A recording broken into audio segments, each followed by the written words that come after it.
നമസ്കാരം, ഞാൻ ദീപക് ചന്ദ്രബോസ്. എല്ലാവർക്കും നമ്മുടെ പുതിയ വീഡിയോയിലേക്ക് സ്വാഗതം. തമ്പനയിൽ കണ്ടപ്പോൾ നിങ്ങൾക്ക് കാര്യം മനസ്സിലായിട്ടുണ്ടാവും. ഈ വീഡിയോ ഓംലെറ്റിനെ പറ്റിയിട്ടുള്ളതാണ്.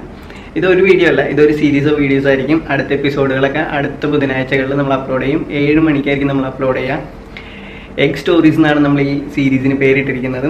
അപ്പോൾ നമ്മുടെ ചാനൽ സബ്സ്ക്രൈബ് ചെയ്യാണ്ട് കാണുന്നവരൊക്കെ സബ്സ്ക്രൈബ് ചെയ്തോളൂ. സബ്സ്ക്രൈബ് ചെയ്യുമ്പോൾ അടുത്തുള്ള ബെല്ലൈക്കൺ എനേബിൾ ചെയ്യാൻ മറക്കരുത്. അപ്പോഴാണ് അടുത്ത ബുധനാഴ്ച നിങ്ങൾക്ക് നോട്ടിഫിക്കേഷൻ കിട്ടുള്ളൂ. വീഡിയോ ഇഷ്ടപ്പെടുകയാണെങ്കിൽ ലൈക്ക് ചെയ്ത് ഷെയർ ചെയ്ത് നമ്മൾ സപ്പോർട്ട് ചെയ്യണം. അപ്പോൾ നമുക്ക് ഇന്നത്തെ വീഡിയോയിലേക്ക് പോകാം. ഇന്നത്തെ വീഡിയോ സ്പാനിഷ് ഓംലെറ്റ് ആണ്. സ്പെയിനിൽ സ്പാനിഷ് ഓംലെറ്റ് എന്ന് ആരും പറയില്ല, കാരണം അവിടെ തോർട്ടില എന്നാണ് പറയുക. ചിലർ തോർട്ടില ദ പട്ടാത്ത എന്നൊക്കെ പറയും. ഞാൻ സ്പാനിഷ് അത്ര പഠിച്ചിട്ടില്ല, വിക്കിപീഡിയ നോക്കി പഠിച്ചതാണ്. അപ്പോൾ എന്തായാലും നമുക്ക് ഇതുണ്ടാക്കാം. 2 3 മുട്ട വേണം, അതേപോലെ തന്നെ പൊട്ടറ്റോ വേണം. പൊട്ടറ്റോ സ്ക്വയറായിട്ട് കട്ട് ചെയ്യണം കേട്ടോ. അതേപോലെ സവോള ആഡ് ചെയ്യണമെങ്കിൽ സവോള ആഡ് ചെയ്യാം. പിന്നെ കുരുമുളക്, ഉപ്പ്, ഇത്ര ഐറ്റംസ് ആണ് നമുക്ക് വേണ്ടത്. പിന്നെ മെയിനായിട്ട് ഒലിവ് ഓയിൽ വേണം. ഒലിവ് ഓയിൽ വെച്ചിട്ടാണ് നമ്മളിത് കുക്ക് ചെയ്യണത്. അപ്പോൾ നമുക്ക് സ്റ്റാർട്ട് ചെയ്യാം. ആദ്യം നമ്മൾ പാനിലേക്ക് ഒലിവ് ഓയിൽ വെച്ച് ചൂടാക്കണം. അപ്പോൾ നമുക്ക് ഒലിവ് ഓയിൽ വെച്ച് ചൂടാക്കാം. പാൻ ചൂടായിട്ടുണ്ട്. അപ്പോൾ നമുക്ക് ഈ ഉരുളൻകിഴങ്ങ് അതിലേക്ക് ഇടാം. പൊട്ടറ്റോ ചെറുതായിട്ട് ഒന്ന് ഫ്രൈ ചെയ്തെടുക്കാം. നമുക്ക്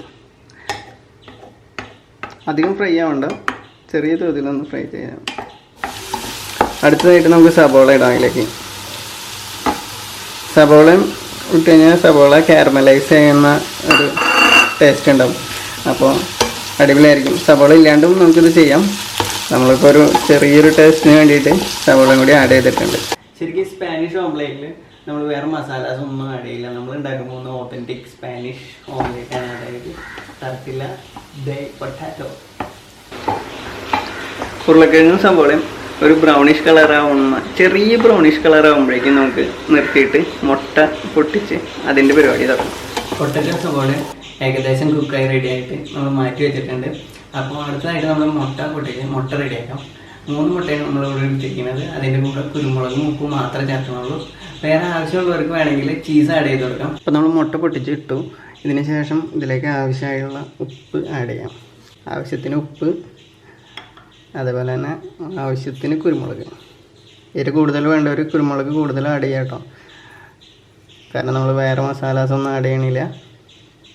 ഇത് നന്നായി മിക്സ് ചെയ്തെടുക്കണം. നമ്മൾ ഉപ്പും കുരുമുളക് ഇട്ട് നമ്മൾ മുട്ട നന്നായി മിക്സ് ചെയ്ത് നല്ല മഞ്ഞ കളറാക്കി വെച്ചിട്ടുണ്ട്. അതിലേക്ക് നമ്മൾ നേരത്തെ കുക്ക് ചെയ്ത് വെച്ചിരിക്കുന്ന പൊട്ടറ്റോ സവോളയും കൂടി ആഡ് ചെയ്ത് മിക്സ് ചെയ്യാം. നമുക്ക് മിക്സ് ചെയ്ത് വെച്ച മുട്ടയും ഉരുളക്കിഴങ്ങും നമുക്ക് പാനിലേക്ക് ഇടാം. പാനിലേക്ക് ഒഴിക്കുമ്പോൾ ഉരുളക്കിഴങ്ങ് ഈവൺ ആയിട്ട് സ്പ്രെഡ് ചെയ്ത് കൊടുക്കാൻ മറക്കരുത്. നമ്മുടെ ഓംലെറ്റിൻ്റെ ഒരു സൈഡ് ഏകദേശം വെന്തിട്ടുണ്ട്. അപ്പോൾ അടുത്ത സൈഡ് വേവിക്കണം. ഇത് ട്രാൻസ്ഫർ ചെയ്യാനായിട്ട് നമ്മളൊരു പ്ലേറ്റ്, ഇതേപോലത്തെ ഒരു പ്ലേറ്റ് എടുത്തിട്ട് ഇങ്ങനെ മൂടി വയ്ക്കാം. മൂടി വെച്ചിട്ട് ഇങ്ങനെ തിരിക്കാം. അതിനുശേഷം പയ്യെ അതിലേക്ക് ഇറക്കി കൊടുക്കാം. താഴത്തെ വശം ഒരു 5 മിനിറ്റ് കുക്ക് ചെയ്യാം.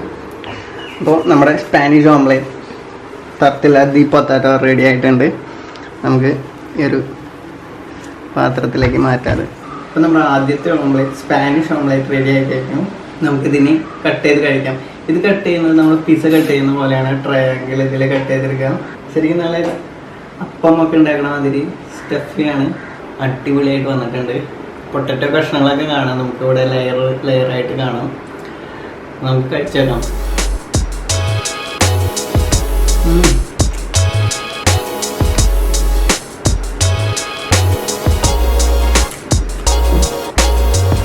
അടിപൊളിയായിട്ടാ, നിങ്ങൾ ഉണ്ടാക്കി നോക്കിക്കോളൂ. എല്ലാം പൊട്ടറ്റോ ഒക്കെ നന്നായി വെന്തിട്ടുണ്ട്. അതേപോലെ തന്നെ ഉപ്പും കുരുകളും മാത്രം ഇട്ടിട്ടുള്ളൂ. അടിപൊളി മുട്ട, അടിപൊളി മുട്ടയല്ല, മുട്ട ഓംലെറ്റ്. ഞാൻ ആദ്യമായിട്ടാണ് സ്പാനിഷ് ഓംലെറ്റ് കഴിക്കുന്നത്. നമുക്ക് സൂപ്പറായിട്ട് നമുക്ക് എപ്പോഴും കഴിക്കാൻ പറ്റും. കാലത്ത് ബ്രേക്ക്ഫാസ്റ്റിന് കഴിക്കാം, ലഞ്ചിന് കഴിക്കാം, അല്ലെങ്കിൽ 4 മണി പലഹാരമൊക്കെ ആയിട്ട് കഴിക്കാൻ പറ്റും. അടിപൊളി സാധനമാണ്. നോൺ സ്പെയിനിൽ എവിടെ ചെന്നാലും സ്പെയിനുകളിലെ ബാറുകൾ, റെസ്റ്റോറൻറ്റുകൾ എല്ലാം ഇവിടെ ഭയങ്കര ഫേമസ് ആയിട്ടുള്ള ഡിഷാണ് ഈ സ്പാനിഷ് ഓംലെറ്റ്, അതായത് ടർട്ടില്ല.